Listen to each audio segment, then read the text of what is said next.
Bem, pessoal, então, dando seguimento aqui a essas decisões favoráveis do TSE na área do combate à corrupção, a gente já falou tanto desse princípio da primazia da realidade sobre as formas e vamos ter uma aplicação nominal, prática desse postulado. Nós sabemos que o artigo 77 da Lei das Eleições diz que, dentro do período de 3 meses antes das eleições, é proibido a qualquer agente público candidato à eleição comparecer à inauguração de obras públicas. O que acontece? Com as modificações legislativas após 97, principalmente com a Lei 13.165 de 2015, é possível que um candidato compareça 3 meses antes da inauguração de obras públicas, um pré-candidato, e alegue, olha, na verdade, quando eu compareci, eu era pré-candidato e não candidato, porque a condição de candidato, ela só é ostentada a partir do pedido do registro de candidatura. E nós sabemos que as candidaturas, os pedidos, podem ser formulados até às 19 horas do dia 5 de agosto, dia 15 de agosto. E aí fica essa dúvida. Tá, a lei inicialmente quis vedar os candidatos, porque antes, sim, era 19 horas do dia 5 de julho do ano da eleição, o prazo limite para o registro de candidatura. Com as modificações e o encurtamento do período eleitoral, ficou esse espaço temporal de fora. E o TSE, em 2019, deu uma grande decisão, aplicando o princípio da primazia da realidade, não. Quando o indivíduo é pré-candidato e comparece à inauguração de obra pública, ele pratica sim a conduta vedada do artigo 77, em nome do princípio da primazia da realidade sobre a forma. Tá bom? Então vejam aqui que interessante essa decisão. Olha só. Ocorre que a aplicação integral do dispositivo ficou, em tese e a priori, impossível na prática após a atual sistemática de encurtamento da campanha eleitoral promovida pela Lei 13.165/2015, uma vez que a condição formal de candidato, que começa após o pedido de registro, segundo o TSE, pode vir a ser ostentada pouco mais de 2 meses antes da eleição, como no caso o pedido de registro ser feito no dia 5 de agosto, como autoriza o artigo 8º da Lei das Eleições. E aí o TSE disse: o artigo 77, ao exigir a condição de candidato para a configuração da conduta vedada, deve ser interpretado de acordo com o telos subjacente à normatização, no sentido de evitar que agentes e gestores se utilizem das inaugurações de obras públicas como meio de angariar benefício eleitoral. As alterações promovidas pela Lei 1365, ao estreitarem o processo eleitoral e postergarem a data limite para a apresentação do registro de candidatura, não alteraram a possibilidade de que gestores compareçam a eventos imbuídos na condição material de concorrentes à reeleição.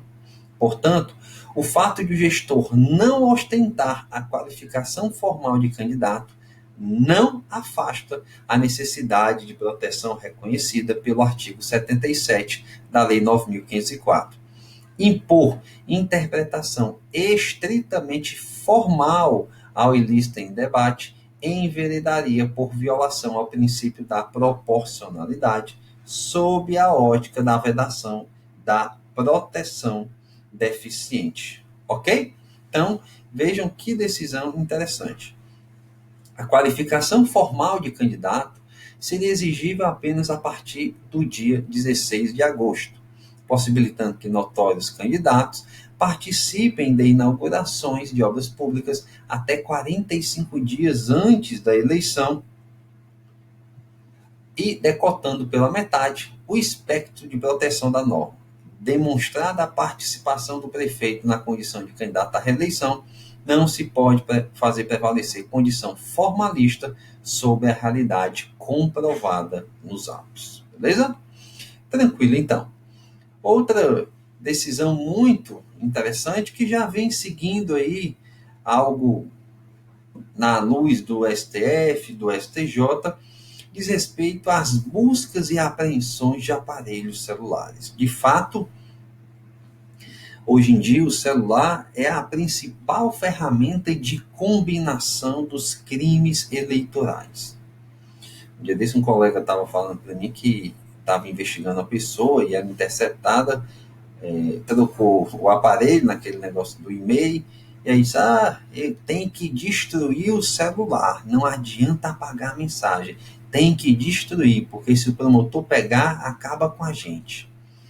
E se tem, já os candidatos têm essa percepção, inclusive estão utilizando novas ferramentas e efetivamente nós estamos acompanhando aí, uma coisa que a gente fala abertamente ao público, mas existem já novos mecanismos, quando a coisa popularizar, a gente vai poder falar numa aula, como fala hoje, sobre o celular, que já está bem popular.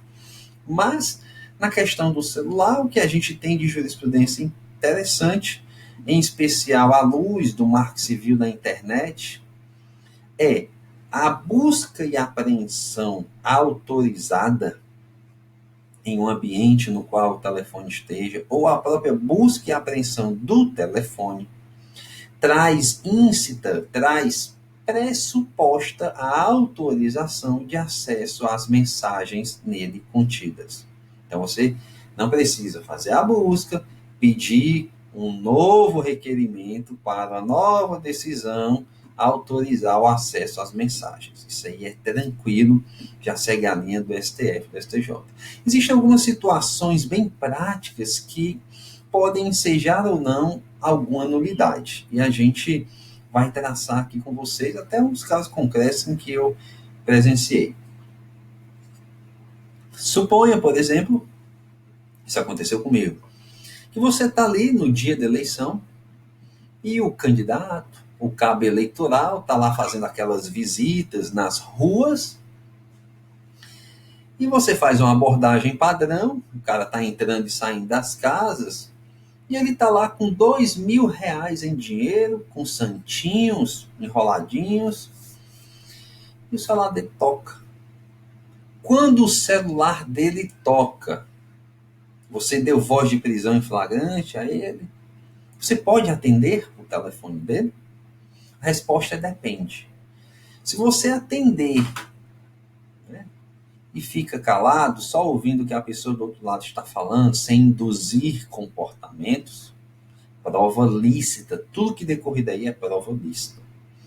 Mas se você atende, começa a conversar, a prova é ilícita.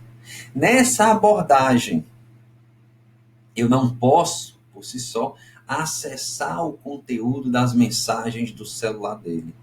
Se eu prendi em flagrante, conduzo para a delegacia, apreendo o celular, e aí, a partir desse momento, eu faço um requerimento judicial de acesso ao conteúdo sob pena de nulidade, tá bom? Então, vamos aqui dar uma olhada nesses precedentes que são bem interessantes, né? O que é que diz o TSE seguindo aí o STJ e o STF?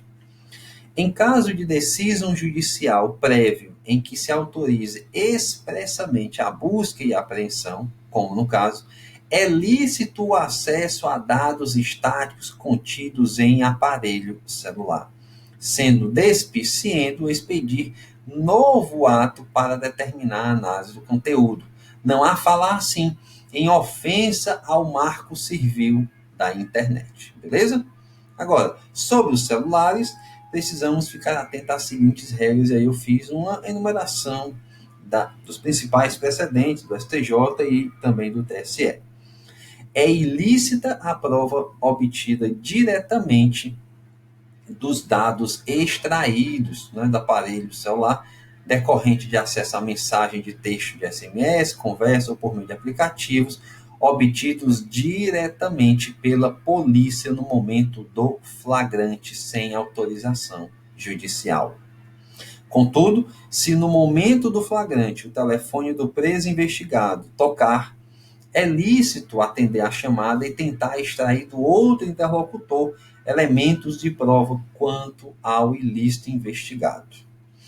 Uma vez comprovado que a busca e apreensão para fins de investigar o conteúdo de seus arquivos foi autorizada por decisão devidamente fundamentada, não se pode concluir que o tão só cumprimento da medida por quem não era autoridade policial tornou nulo o procedimento, de modo que promotores de justiça, quando investidos pela decisão judicial como depositários fiéis dos celulares apreendidos, podem realizar a apreensão dos mesmos e acessar diretamente o seu conteúdo. Assim, não é essa circunstância por si só suficiente para a nulidade pretendida da busca e apreensão, muito menos da prova a ser aclarada com o exame pericial. Tá bom? Então, a gente tem aí, de fato, essas decisões do TSE muito interessantes. A gente não vai abordar todas, porque o tempo realmente da aula não comporta, mas eu separei essas porque são as mais, que eu diria, notáveis, as mais paradigmáticas. Eu queria aqui nesse restinho tratar com vocês sobre alguns crimes que são muito negligenciados nesse período de pré-campanha, já que estamos em período de pré-campanha, e que chamam a atenção do espectador. Meus amigos, a melhor forma, e aí eu estou falando aqui para advogados de oposição, para promotores, para delegados, para dirigentes partidários, para cidadãos interessados tão somente em fiscalizar a lisura do pleito,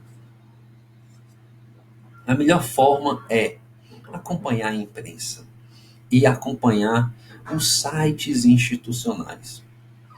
São duas ferramentas de onde se extraem poderosos elementos de informação para começar uma boa investigação. E aí eu trago aqui, por exemplo, o crime do artigo 334 do Código Eleitoral, que diz utilizar a distribuição de mercadorias, de prêmios ou sorteios para propaganda ou aliciamento de eleitores. Isso é um crime que gera cassação do registro do candidato se provar sua participação. E é pouco fiscalizado. Aqui no Ceará nós temos denúncias aí já que estaria acontecendo, não sei se é verdade ou se não. Temos o artigo 11, inciso 5º da Lei 6091 de 74, que proíbe o uso de veículos oficiais em 90 dias antes da eleição, também sob pena de cassação do registro ou do mandato, tá bom? Temos aí o artigo 346, 377, que diz respeito à questão de uso da máquina pública para benefício político partidário. É um dispositivo interessante. Inclusive, o parágrafo único traz a possibilidade de qualquer eleitor entrar com a medida cautelar penal pedindo a suspensão do uso da máquina pública. Temos aqui dados concretos de ações que aconteceram comigo, inclusive na eleição passada, em que o filho do prefeito era colocado no site da prefeitura sem ocupar qualquer cargo na gestão, dizendo que estava representando o pai, e participando da inauguração de obras públicas, proferindo discursos em seu lugar, e aí ele responde à ação de improbidade ajuizada por mim e tal. Temos aqui outros casos concretos de uso do site institucional, uso de bens públicos, distribuição dos bens, etc. E temos aqui um caso muito atual no estado do Ceará da greve dos PMs. Todos nós, aqui do Ceará principalmente, mas no Brasil inteiro, vocês devem ter visto que aqui no Ceará, no Carnaval, a Polícia Militar entrou em greve. Antes havia sido feito um acordo com o governo do estado e depois entendeu-se que esse acordo não era benéfico para a categoria e de uma hora para outra a greve foi deflagrada. Fala-se muito em motivação política desse movimento paredista criminoso, porque de fato a greve é crime militar, de motim. E aí surge a dúvida: haveria atribuição da Justiça Eleitoral para apurar este fato? Penso que sim. porque há várias matérias apontando uma suposta intenção eleitoral. Aliás, o líder do movimento é um cabo, ex-deputado federal, e aponta-se esse uso eleitoral do movimento. Então, a mim parece que pode sim ser fiscalizado pela Justiça Eleitoral no viés, pelo menos, de uma nova visão do abuso de poder, mas do abuso de poder classista, sindical, porque o abuso de autoridade, lato sensu, ele já derivou para o abuso de poder religioso.